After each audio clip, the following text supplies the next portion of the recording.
قضا نماز کا صحیح طریقہ یہی ہے، سب سے پہلے توبہ کرو، اللہ معاف کرے، اس کے بعد ہر نماز کے بعد 1 2 3 نمازیں پڑھتے رہو، نفل پڑھنی چھوڑ دو، وہی قضا نمازیں پڑھتے رہو۔ میری کئی سالوں کی نمازیں اور روزے قضا ہیں تو ان کو ادا کرنے کا کیا طریقہ ہے؟ کئی سالوں کی نمازیں اور روزے ادا کر لیں، یہ طریقہ ہے، یہی طریقہ ہے، اس کے علاوہ اور کوئی طریقہ؟ جتنے سالوں کی نمازیں ہیں اتنے سالوں کی نمازیں پڑھیں۔ نماز پڑھنے کا طریقہ یہ ہوگا کہ جب آپ فجر پڑھ رہے ہیں تو آپ یہ نیت کریں گے کہ میرے ذمے فجر کی جتنی نمازیں قضا ہیں ان میں جو نماز سب سے پہلے نمبر پہ آتی ہے میں وہ پڑھ رہا ہوں یا پڑھ رہی ہوں، ٹھیک ہے نا؟ تو وہ آپ یہ نیت کریں۔ ظہر جب پڑھیں تو آپ کے میرے ذمے ظہر کی جتنی نمازیں قضا ہیں ان میں جو سب سے پہلی نماز ہے میں وہ پڑھ رہا ہوں۔ جب بھی نیت ہوگی تو یہی ہوگی۔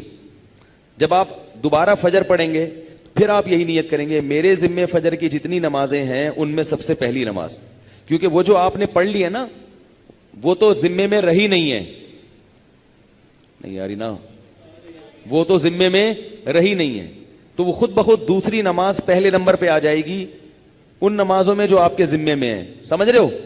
اسی طرح آپ ایک ڈائری میں نوٹ کر لیں کہ کتنے سال کی نمازیں، اندازہ ہی ہوگا، یقین تو نہیں ہو سکتا، کتنی سال کی فجر ہے۔ بعض لوگ فجر کم پڑھتے ہیں ظہر زیادہ پڑھتے ہیں تو وہ ظہر کم رکھیں فجر زیادہ رکھیں، ٹھیک ہے نا؟ تو جمعے کتنے آئے ہیں یہ سارا حساب کر کے ایک اندازہ ہی ہوگا، اس کا یقین نہیں ہو سکتا، تو اندازے سے کر لیں اور جتنی جتنی نمازیں پڑھتے جائیں ڈائری میں سے وہ کاٹتے جائیں۔ بعض لوگ ڈائری کا نظام نہیں رکھتے، حافظے پر اعتماد کرتے ہیں، وہ ساری زندگی کنفیوز رہتے ہیں، پڑھتے رہتے ہیں، ان کو یہ نہیں پتہ چلتا کہ ہوئی ہے کہ نہیں ہوئی ہے۔ اس لیے حافظے پر اعتماد نہ کریں، ڈائری میں باقاعدہ نوٹ کریں اور جتنی نمازیں ہوتی جا رہی ہیں ان کو کاٹتے چلے جائیں، تو انشاءاللہ یہ نمازیں آپ کی امام مہدی کے آنے سے پہلے پہلے، جس اسپیڈ سے آپ پڑھ رہے ہیں اس میں تو یہی ہے کہ امام مہدی کے آنے سے پہلے پہلے یہ نمازیں آپ کی امید ہے کمپلیٹ ہو جائیں۔ تو بھائی 24 گھنٹے میں کم از کم ایک دن کی نماز لازمی پڑھو، ایک دن کی بھی نہیں پڑھ رہے تو پھر گناہ ہونے کا خطرہ ہے بہت سخت، اور ایک دن کی اگر پڑھ رہے ہو تو اگر موت آ گئی تو وصیت کر کے جاؤ، تو اللہ کی رحمت سے امید ہے اللہ تعالیٰ معاف کر دیں، کیونکہ انسان اس سے زیادہ کا مکلف نہیں ہے نا۔ اب ایک دن میں 5 نمازیں فرض بھی پڑھنی ہے، پھر قضا بھی پڑھنی ہے، تو اور بھی تو کام کرنے ہیں نا۔ بعض لوگ تو ایسے ہوتے ہیں اولو العزم ہوتے ہیں کہ وہ ایک دن میں 5 دن کی نمازیں قضا پڑھ لیتے ہیں۔ ہمارے حضرت کے ایک مرید تھے، وہ تقریباً 50 سال کی عمر میں دین پر آئے، گورنمنٹ میں کسی ادارے میں آفیسر تھے۔ 50 سال کی عمر میں جب آئے ہیں تو ایسا انقلاب آیا ان میں کہ انہوں نے 50 سال کی عمر میں عالم بھی بنے، وہ حافظ بھی بنے، اور میرا خیال ہے کتنے 60 40 50 سال کی قضائے عمری انہوں نے ایک سال میں نمٹا لی۔ ہم جب بھی جاتے تھے ہر وقت نماز پڑھ رہے ہوتے تھے یا تلاوت کر رہے ہوتے تھے اور مدرسے میں پڑھ بھی رہے ہوتے تھے، ایسا ٹائم کو مینیج کیا انہوں نے۔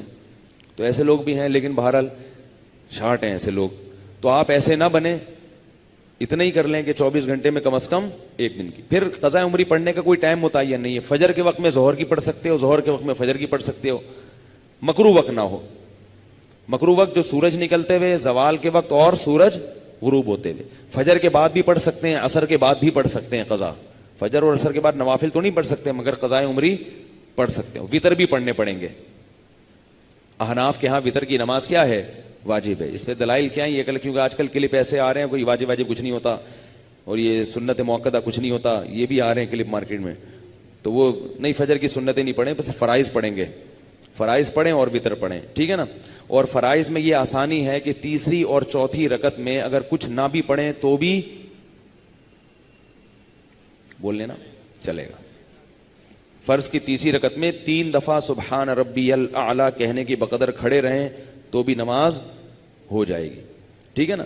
تو فجر یعنی فرض کی تیسری اور چوتھی، وتر میں تیسری رکعت میں پڑھنا پڑے گا، فرض کی تیسری چوتھی رکعت میں چاہیں آپ مختصر قرات کر لیں، تیسرا کلمہ پڑھ لیں تو یہ بھی ٹھیک ہے، بہتر ہے سورہ فاتحہ پڑھیں تو زیادہ بہتر ہے، تو یہ بھی، اور اس سے نماز آپ کی مختصر ہو جائے گی۔